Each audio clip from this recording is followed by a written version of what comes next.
It has been 20 years in the making, and tonight, a new policy allows churches and synagogues to apply for federal aid after natural disasters. Capitol Hill correspondent Jason Calvi tells us about the Federal Emergency Management Agency's course correction. Good evening, Jason.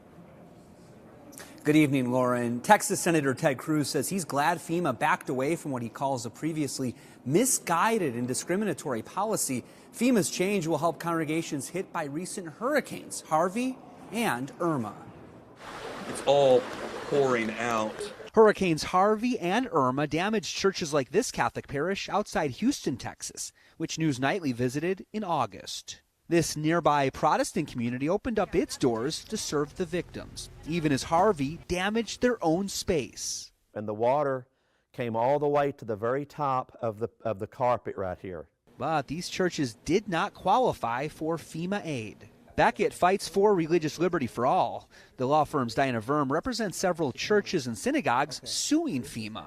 After Hurricane Harvey, FEMA was enforcing a policy that was discriminatory because it did not allow churches to receive grants for disaster relief that were available to other charitable organizations.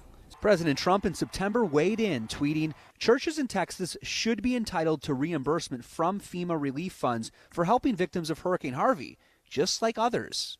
This week, almost 6 months after the hurricane damage, FEMA finally agreed. Churches can receive disaster help.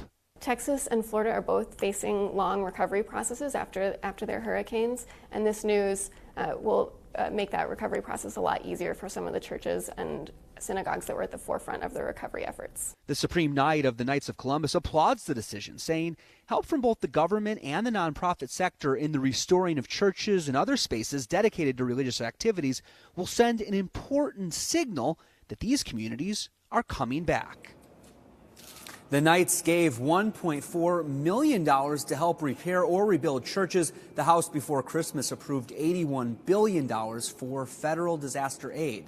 And Lauren, Americans United for Separation of Church and State is not happy with FEMA's change. They say the Constitution bans federal funds from building houses of worship. They say that's exactly what's going to happen with FEMA's new policy. Capitol Hill correspondent Jason Calvi. Thank you, Jason.